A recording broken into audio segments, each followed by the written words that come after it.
सभी को मेरा नमस्कार। आज हम पंचकोशों के महत्व के विषय पर बात करने वाले हैं।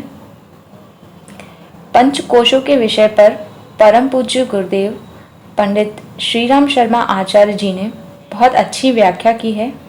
उन्होंने बताया है कि जिस प्रकार प्याज की गांठ में एक के बाद एक परत निकलती है, केले के तने को खोलने पर उसमें एक के भीतर एक कलेवर निकलते हैं, उसी तरह जीव के ऊपर भी एक के बाद एक क्रमशः 5 आवरण गायत्री के 5 मुख के रूप में लिपटे हुए हैं। स्थूल, सूक्ष्म और कारण शरीर, यह 3 शरीर बताए गए हैं। उन्हें त्रिपदा गायत्री भी कहा जाता है।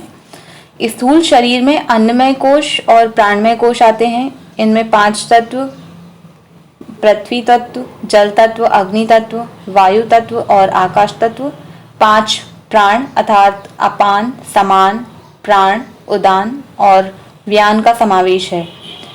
सूक्ष्म शरीर में मनोमय कोश और विज्ञानमय कोश सन्निहित हैं। इन दोनों को चेतन मस्तिष्क और अचेतन मानस कह सकते हैं।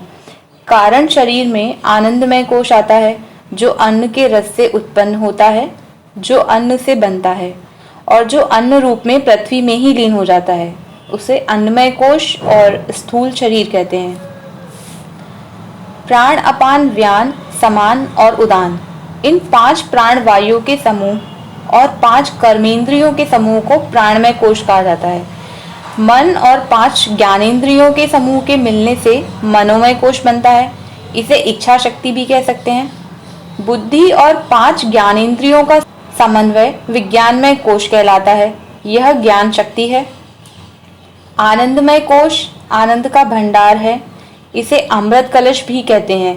यह जागृत स्थिति में हो तो उससे अपने को आनंदित रखने वाला और दूसरों को पुलकन उत्पन्न करने वाला प्रवाह निसृत होता रहता है। वेद माता गायत्री का अंतिम 5वां मुख आनंदमय कोश है। जिस आवरण में पहुंचकर आत्मा को परमात्मा की प्राप्ति हो, व्यक्ति स्थित प्रज्ञ समाधि की स्थिति में पहुंच जाए, उसे आनंदमय कोश कहते हैं।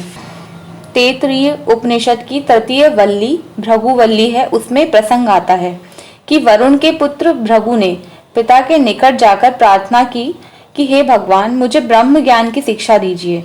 वरुण ने उत्तर दिया, हे भृगु, जिसमें समस्त प्राणी उत्पन्न होते हैं, उत्पन्न होकर जीवित रहते हैं और अंत में विलीन हो जाते हैं, तुम उस ब्रह्म को जानने के लिए ब्रह्म का तप करो। पिता के आदेशानुसार पुत्र ने उस ब्रह्म को जानने के लिए तप आरंभ किया। दीर्घकालीन तप के उपरांत भृगु ने अन्नमय जगत में फैली विभूति को जान लिया और पिता के पास पहुंचा। वरुण ने फिर कहा, तुम ब्रह्म को जानने का प्रयत्न करो। भृगु ने फिर तपस्या की और प्राण जगत की ब्रह्म विभूति को जान लिया। फिर वह पिता के पास पहुंचा। वरुण ने फिर उसे तप द्वारा ब्रह्म को जानने का उपदेश दिया। पुत्र ने पुनः कठोर तप किया और मनोमय जगत की ब्रह्म विभूति का अभिज्ञान प्राप्त कर लिया। पिता ने फिर से उसे तप में लगाया। अब उसने विज्ञानमय जगत की ईश्वरीय विभूति को प्राप्त कर लिया। अंत में 5वीं बार भी पिता ने उसे तप में ही प्रवृत्त किया और भृगु ने उस आनंदमय विभूति को भी उपलब्ध कर लिया। गायत्री मंजरी में शिव पार्वती का महत्वपूर्ण उपाख्यान आता है, जिसमें पार्वती जी शिव जी से पूछती हैं, आप किस योग की उपासना करते हैं, आपको किस तरह सिद्धि प्राप्त हुई है। शिव जी ने 46 श्लोकों में इस पंचकोशी साधना का मर्म बता दिया। पंचकोश मानवीय चेतना के 5 स्तर हैं। अन्नमय कोश, प्राणमय कोश, मनोमय कोश, विज्ञानमय कोश और आनंदमय कोश। आत्मा परमात्मा में अगणित आदान प्रदान इन्हीं 5 कोशों के द्वारा होता है। जो व्यक्ति जितने अधिक कोशों पर अधिकार कर लेता है, वह शक्तिहीनता तथा तुच्छता से उतना ही ऊपर उठता है। इसलिए वह सामान्यतया असंभव लगने वाले कार्य कर सकता है। इन 5 कोशों की 5 सिद्धियां हैं। अन्नमय कोश की सिद्धि से निरोगिता, दीर्घ जीवन एवं चिर यौवन का लाभ मिलता है। प्राणमय कोश से साहस, शौर्य, पराक्रम, प्रतिभा जैसी विशेषताएं उभरती हैं। दूरदर्शिता, बुद्धिमत्ता बढ़ती है और उतार चढ़ाव में धैर्य, संतुलन बना रहता है।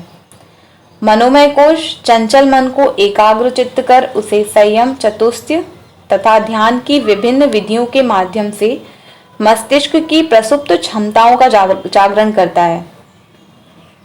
जब ध्यान, त्राटक, तन्मात्रा सिद्धि, छाया पुरुष की सिद्धि इसी कोश को साधने से होती है। विज्ञानमय कोश से सज्जनता एवं उदार सहृदयता का विकास होता है और देवत्व की विशेषताएं उभरती हैं। अतीन्द्रिय ज्ञान, अप्रोक्ष अनुभूति, दिव्य दृष्टि जैसी उपलब्धियां विज्ञानमय कोश की हैं। आनंदमय कोश के विकास से हर घड़ी आनंद छाया रहता है। ईश्वर दर्शन, आत्म साक्षात्कार, स्वर्ग मुक्ति जैसी महान उपलब्धियां आनंदमय कोश की ही देन है। जैसा बिगड़ा हुआ अमृत विष हो जाता है, स्वामी भक्त कुत्ता पागल हो जाने पर अपने पालने वाले को ही संकट में डाल देता है, वैसे ही पंच कोशों का विकृत रूप भी हमारे लिए ऐसा ही दुखदायी होता है।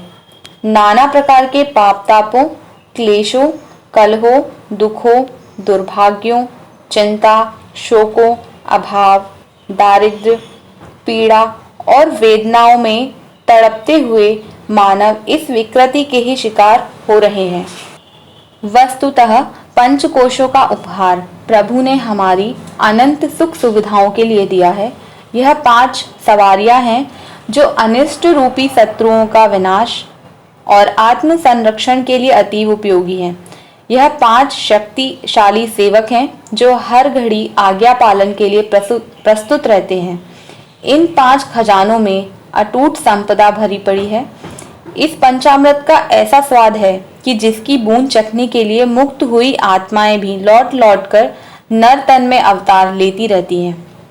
गायत्री की उच्च स्तरीय साधना इन 5 का अनावरण करने और उन्हें जागृत करने के लिए की जाती है। आज हमने पंचकोशों के महत्व को जाना।